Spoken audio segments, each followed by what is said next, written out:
한 주간도 평안하셨습니까? 오늘이 벌써 4월 마지막 성일입니다. 2026년도가 시작된 뒤가 엊그제 같은데 벌써 이제 4월 마지막을 우리는 보내고 있습니다. 이제 다음 주일이면 5월 가정의 달입니다. 우리가 이렇게 주님 전에 나와서 하나님께 예배드리시는 우리 모든 분들에게 주님의 은혜와 평강이 또 성령님의 인도하심이 함께 하시기를 주님의 이름으로 축복합니다. 왜 우리는 말씀을 어려워할까요? 하나님의 말씀을 많이 어려워합니다. 또 성경을 가까이 하지 못하고 말씀을 멀리합니다. 그래서요, 안타깝게도요, 당근 마켓에 보면 성경책도 파는 사람도 있고 또 성경책도 그냥 나누어주는 사람들도 있어요. 우리는 성경을 가까이 하게 합니다. 옛날에는 성경이 참 귀했어요. 그래서 성경책을 구입하기도 힘들었고 성경책이 있으면 딱 손에 이렇게 딱 옆구리에 끼고 당당하게 교회 가시는 분들, 어르신들도 생각이 납니다. 많은 사람들이 이 말씀을 들으면 이렇게 생각합니다. 전도, 선교, 그건 목사님이나 특별한 사람들 이야기 아닌가요? 하고 그렇게 이야기합니다. 그리고 전도하면 목사님들이나 또 목회자들이나 전도하는 거지 평신도 우리는 해당 사항이 안 됩니다 라고 생각하는 사람들도 많이 있습니다. 하지만 이 명령은 특정 소수에게가 아니라 모든 하나님을 믿는 제자들에게 주어지는 것입니다. 제자하면 예수님의 12명의 제자들만 생각하는 게 아니에요. 제자 훈련이라는 한국교회 사랑의 교회 고 옥하는 목사님께서 시작하신 그 제자 훈련의 프로그램과 또 성경 공부가 있습니다. 그걸 통해서 평신도들을 제자로 삼아서 교육하고 양육하는 겁니다. 직장에서 이건 팀 전체의 임무입니다, 업무입니다 라고 했는데 누군가가 저는 해당 안 되는 것 같아요 라고 하면 어떻게 될까요? 팀 전체가 흔들립니다. 마찬가지로 이 명령은 선택사항이 아니라 정체성입니다. 제자들에게 주어진 3가지 명령이 있어요. 제자들에게 주어진 3가지 명령. 가라. 삶의 자리에서 움직이라는 주님의 말씀입니다. 그러므로 너희는 가서 모든 민족을 제자로 삼아 아버지와 아들과 성령의 이름으로 세례를 베풀고 라고 주님께서 말씀하십니다. 여기서 가라는 꼭 회의 선교만을 의미하지는 않습니다. 이미 우리가 있는 자리로 보내졌다는 뜻입니다. 직장이나 학교, 가정, 친구, 관계 등 말씀합니다. 한 성도가요, 매일 같은 편의점에 갔어요. 처음엔 그냥 손님이었지만 인사를 건네고 작은 친절을 베풀다가 결국 점원과 깊은 대화를 나누게 되었고 또 복음을 나누게 되었다고 합니다. 우리는 이미 보냄받은 사람입니다. 아멘. 제자를 삼으라. 2번째 가라. 첫째는 가라 했고 2번째는 제자를 삼으라. 단순한 전도가 아닙니다. 모든 민족을 제자로 삼아 전도는 시작이고 목표는 제자입니다. 전도, 복음을 전하는 것이에요. 제자 삼기는 삶을 함께하며 변화시키는 것입니다. 헬스장에서 PT를 받는 사람들을 보세요. 한번 운동을 알려주고 끝나는 게 아니라 계속 옆에서 지도하고 습관을 만들어 줍니다. 그러면 그 사람은 그 가르쳐 준 대로 열심히 운동을 하면 몸이 좋아지고 또 근육도 생기고 건강해지는 것을 볼 수가 있어요.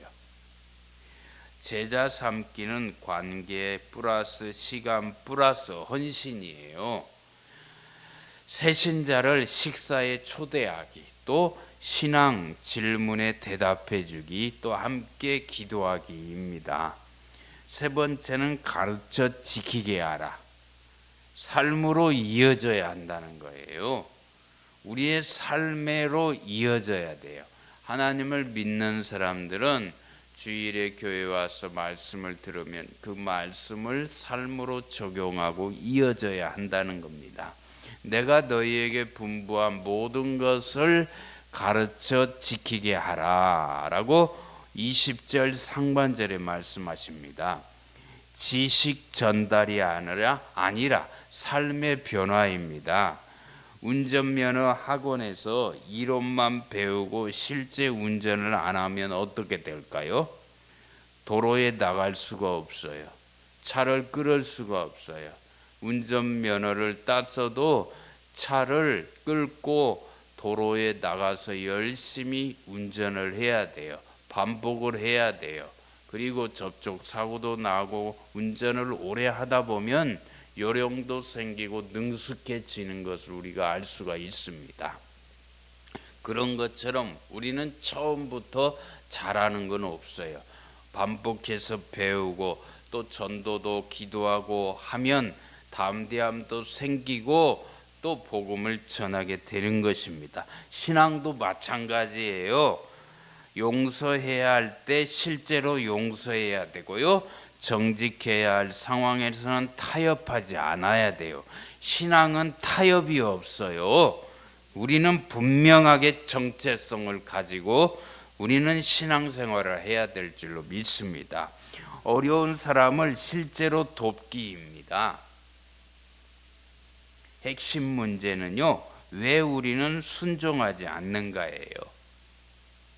두려움, 내가 말하면 이상하게 보지 않을까? 회사에서 새로운 프로젝트를 제안할 때도 처음엔 다들 두려워합니다. 하지만 누군가는 시작해야 변화가 나타납니다. 부족함, 나는 성경도 잘 모르는데 성경을 처음부터 잘하는 사람은 없어요. 말씀을 가까이 하고 언제나 묵상하고 읽을 때 하나님께서 지혜도 주시고 깨닫게 해주십니다. 나는 성경 잘 모르는데 중요한 사실은요, 제자들도 완벽하지 않았다는 겁니다. 예수님과 함께 3년 동안 동고동락하고 예수님께서 천국 복음을 전하시고 또 병든 자를 고쳐주시고 또 가르치시고 하는 모습들을 봤어도 예수님이요, 십자가에 못 박힐 때 다 뿔뿔이 흩어져 버리고 제가 할 길로 갔어요. 예수님은 3일 만에 부활하시고 제자들에게 나타나시고 제자들에게 명령하십니다. 베드로에게도 내 양을 먹이라 치라고 했을 때 그 제자들은요, 오순절 마가의 다락방에서 기도할 때 성령의 충만함을 받고 그때 변화되고 복음을 전하게 됩니다. 사랑하는 귀한 성도 여러분, 오늘 본문 17절에 말씀하십니다. 예수를 배웁고 경배하나 아직도 의심하는 사람들이 있더라. 내가 예수 믿으면서도 의심되는 것들이 있어요. 믿어지지 않는 것들이 있어요. 그걸 놓고 기도할 때 성령님께서 역사하시면 믿어지는 것입니다. 아멘. 하루아침에 다 믿어지는 게 아니에요. 내가 신앙생활하면 더 믿어지는 때가 있어요. 그 말씀을 붙잡고 기도할 때가 있어요. 중요한 사실은 믿음이 완벽하지 않습니다. 확신이 흔들리는 상태에 올 때도 있어요. 그럼에도 불구하고 예수 그리스도는 그들에게 사명을 맡기십니다.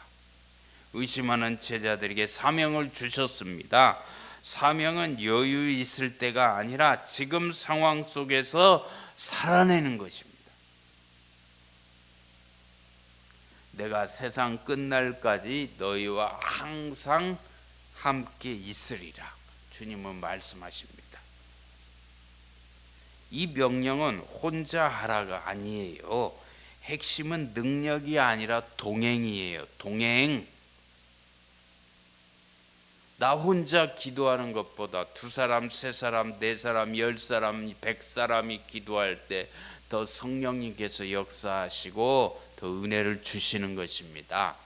내가 혼자 기도하고 혼자 끙끙대고 내가 혼자 고민이 생길 때 나 혼자만 가지고 그것을 해결하려고 하지 마세요. 내가 문제가 생길 때 기도의 동역자들에게 함께 중보기도를 요청할 때 하나님께서 그 기도를 속히 응답해 주심을 믿으시길 바랍니다. 어린아이가요, 혼자 길을 걸으면 무섭지만 부모님의, 엄마 아빠의 손을 잡고 길을 걸으면 전혀 무섭지가 않아요. 두렵지가 않아요. 왜요? 엄마 아빠가 있기 때문입니다. 우리에게는 두려움이 없어요. 예수님이 나와 함께 하심을 믿습니다. 임마누엘의 하나님이 나와 함께 하심을 믿고 간구하고 나갈 수 있기를 바랍니다. 하나님이 함께 하시면 상황은 같아도 의미가 달라져요. 지금부터 이번 주에 할 수 있는 구체적인 실천입니다. 우리는 한 사람을 정해놓고 기도할 때 분명히 하나님이 들어주세요. 내가 전도할 대상자가 있으면 그 사람을 놓고 이름 부르며 기도할 때 역사하십니다. 직장 동료나 가족이나 친구, 선후배 한 사람 이상 정해야 돼요. 제자 삼기는 이렇게 이루어집니다. 시간을 나누고 또 식탁을 함께하고 삶을 보여주는 거예요. 한 집사님이요, 매주 한 후배를 집으로 초대했다고 해요. 거창한 성경 공부가 아니라 함께 밥을 먹고 또 삶을 나누고 이야기하고 짧게 기도했다고 해요. 1년 후에 그 후배는 예수님을 영접했다는 것입니다. 아멘. 신앙은 그런 거예요. 제자는 프로그램이 아니라 관계 속에서 만들어지는 겁니다. 2단계 관계하기는요, 먼저 인사하기, 관심 표현하기, 작은 도움 주기. 요즘엔 서로가 봐도 인사 안 해요. 옛날에는 동네에 다 어른들, 할머니, 할아버지, 주변 어른들, 동네 사람들한테 인사했어요. 인사 안 하면 부모님이 욕먹어요. 저 누집 자식인데 인사도 안 한다고 다 소문이 나요. 그런데요, 요즘은 인사하면 이상하게 봐요. 저 사람이 왜 나를 처음 보는데 인사하지? 뭔 속셈이 있나? 의심하는 사람들이 많아요. 근데 외국 사람들은 안 그런데. 외국 사람들은 보면 다 인사한대. 땡큐하고 고맙다고 하고 안녕하세요 하고. 인사를 잘해야 돼요. 인사를 잘하면은요, 하나님께서 더 은혜를 주시고 축복해 주십니다. 요즘 아이들도 인사 잘 안 하잖아요. 또 그래서 나는 요즘 이런 믿음으로 살고 있어요 라고 기도해 줄게요 라고 식사하고 교회에 초대하고 말씀을 나누는 그런 삶을 살 수 있기를 바랍니다. 우리는 이미 보내진 사람들이에요. 이 말씀은 언젠가 하라가 아닙니다. 지금 여기서 시작하라는 거예요. 어느 가장이 이렇게 말을 했다고 해요. 은퇴하면 교회 봉사도 하고 전도도 하겠습니다. 하지만 은퇴 후에는 건강과 환경 때문에 더 어려워졌어요. 여러분, 우리는요, 이건 핑계에 불과해요. 지금 시작해야 돼요. 지금 시작하고 지금 전도하고 지금 하나님께 맡기고 나갈 때 하나님께서 역사하실 줄 믿습니다. 내가 말씀을 가까이 하고 또 집에서도 기도하고 하나님 앞에 더 간절히 맡기고 나갈 때 하나님께서 역사하시고 그 기도를 들어주심을 믿습니다. 사명은 여유 있을 때가 아니에요. 지금 상황 속에서 살아내는 것입니다. 우리는 이미 보내진 사람들이에요. 제자 삼기는 관계 속에서 이루어집니다. 예수님이 함께 하십니다. 아멘. 오늘 본문에는 예수님의 지상 명령이라는 말씀을 우리가 잘 알고 있어요. 그 말씀을 지키고 나갈 때 하나님께서 꼭 이루어 주실 줄 믿습니다. 나는 지금 누구를 제자로 세우고 있는가? 나는 복음을 말로만 아는가? 삶으로 살고 있는가? 이번 주 한 사람에게 무엇을 할 것인가? 나는 누구를 세우고 있는가? 내 삶은 복음을 보여주고 있는가? 내가 세상 끝날까지 너희와 항상 함께 있으리라. 아멘. 하나님의 자녀들에게 이 약속은 매우 중요합니다. 왜냐하면 핵심이 무겁기 때문에 그래요. 하나님은 일만 맡기고 떠나는 분이 아니에요. 함께 감당하시는 분이십니다. 내가 지치고 힘들 때 나를 붙들어 주세요. 나의 등을 밀어 주세요. 아멘. 나를 붙들어 주세요. 내가 같이 주님과 함께 걷기 힘들면 주님은 나를 업어서 함께 가시는 분이 있습니다. 그런 주님을 믿고 나가야 돼요.